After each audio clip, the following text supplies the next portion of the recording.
Chers amis téléspectateurs, bonjour. C'est toujours avec du plaisir que je vous retrouve autour de notre plateau, de notre plateforme d'échange en toute confiance.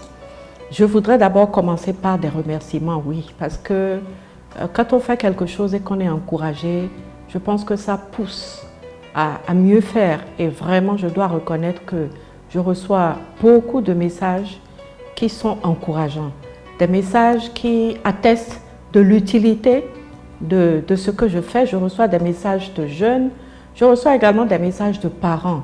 Et ça me permet de réaliser aussi que beaucoup de parents sont, on va dire, des intermédiaires un peu, ceux qui informent leurs enfants de ce qu'il y a une telle émission qui passe. Alors actuellement, dans notre série de l'autodiscipline, je voudrais continuer d'échanger avec vous, de partager avec vous ces principes, ces règles qui accompagnent l'autodiscipline ou que l'autodiscipline permet d'appliquer ou de respecter et qui font que on met toutes les chances de son côté pour avoir une vie réussie, une vie en tout cas pour laquelle on a une vision pour la réalisation de laquelle on a établi un plan de vie, dont un talent qu'on a découvert et qui, pour être exercés, ont besoin d'un minimum de self-discipline. Aujourd'hui, je voudrais vous dire quelques mots sur le caractère, parce que l'autodiscipline requiert du caractère. L'autodiscipline exige qu'on se plie à l'observance de certains principes.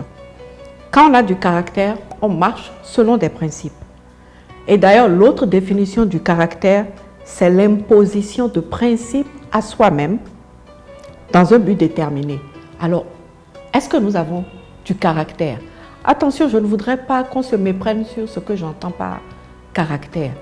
Je parle de force de caractère, je ne parle pas du mauvais caractère, d'un caractère exécrable, d'une extrême intransigeance, non. Je parle de cette force intérieure que l'on a qui fait que, quand on sait fixer un objectif, on met tout en jeu pour le poursuivre. Quand on sait fixer une discipline à observer, on met tout en jeu pour observer cette discipline. Nous devons avoir du caractère parce que notre futur dépend de la force de notre caractère. Il faut qu'il y ait du caractère pour que le plan que nous avons établi ne change pas parce que certaines circonstances ont changé. Bien entendu, quand nous établissons un plan, il y a des ajustements à faire parce que au cours du déroulement de ce plan, il peut y avoir des événements qui viennent perturber le cours de ce plan, des événements, d'ailleurs, des choses inattendues peuvent nous arriver, des saisons auxquelles on n'a pas pensé peuvent surgir. Quand nous avions abordé tous les premiers jours de l'année 2020, aucun de nous n'a imaginé un schéma tel que celui que nous vivons actuellement. Et je suis sûre que pour la plupart d'entre nous, pour pouvoir tenir un certain nombre d'engagements, et ne serait-ce même que pour pouvoir ajuster la poursuite de nos programmes, de nos projets, ajuster cela à la situation, aux contraintes du Covid, nous avons dû faire montre d'autodiscipline, très certainement. Donc ce que je veux dire, c'est cette force qui permet de tenir le cap, quels que soient les vents qui soufflent, même si ce sont des vents contraires, et même de trouver avantage, de tirer avantage des vents contraires qui seraient en train de souffler. Avoir du caractère, c'est faire l'effort d'intégrer nos pensées et nos actions dans une cohérence totale.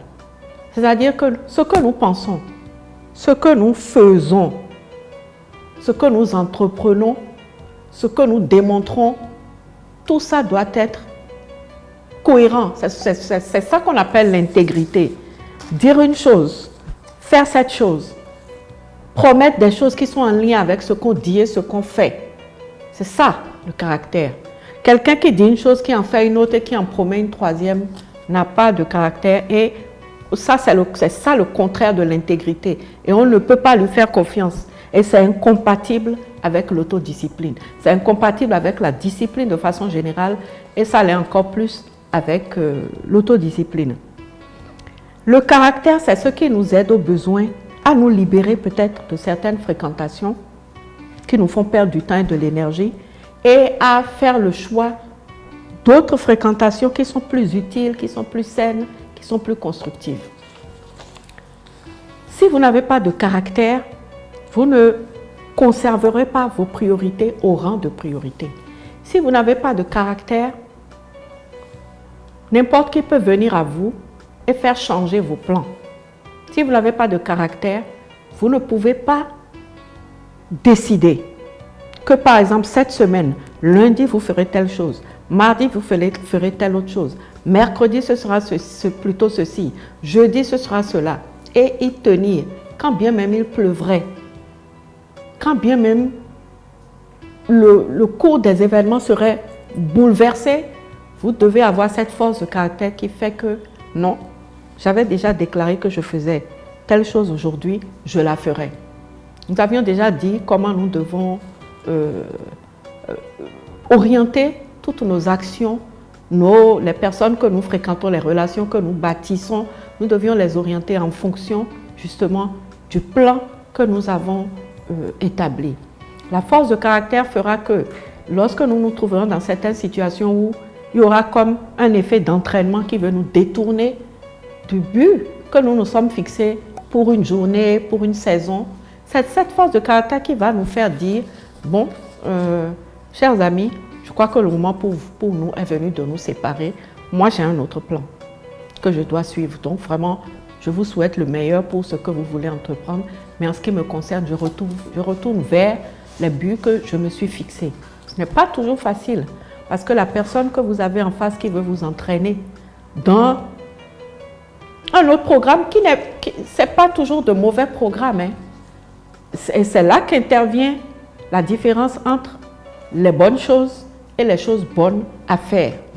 C'est à ce moment-là, c'est votre force de caractère qui va vous faire comprendre que ça, c'est une bonne chose, mais ce n'est pas la meilleure chose à faire pour moi. Et donc, je renonce à la bonne chose pour faire la chose bonne à faire. Donc, pour exercer de l'autodiscipline, nous devons avoir du caractère. Et le caractère, ça se bâtit. Et le caractère se bâtit autour de principes. Et les principes, c'est, comment dirais-je, les principes, c'est des choses auxquelles on ne déroge pas. Ce sont des choses qui sont immuables, établies. Et c'est parce que c'est immuable et établi que c'est une référence et qu'on peut l'appeler principe. Et donc, je voudrais, par ce moment que nous venons de passer, inciter chacun de nous à avoir du caractère, à se bâtir un caractère bien trempé qui nous permet de garder le regard fixé sur nos objectifs, quelles que soient les circonstances que nous traversons. Et plus tôt on se bâtit ce caractère, mieux ça vaut, parce qu'on grandit avec et c'est-à-dire que nous avons un entourage qui sait déjà que cette personne a un caractère bien trempé. Et quand les gens savent que vous avez un caractère bien trempé, ça vous facilite la tâche parce qu'il y a des choses qu'ils savent qu'ils ne peuvent même pas apporter vers vous, qu'ils savent que vous allez systématiquement rejeter. Donc, c'est du travail en moins, c'est du travail de sélection en moins, c'est du temps gagné parce que c'est de la perte de temps en moins. Ayons donc du caractère. Si nous n'en avons pas assez, cultivons-le. Si nous en avons, gardons-le. Si nous n'en avons pas du tout, construisons-le. Je vous retrouve très bientôt pour parler d'un autre aspect de l'autodiscipline ou d'une autre règle ou d'un autre principe qui accompagne l'autodiscipline ou que l'autodiscipline permet d'appliquer.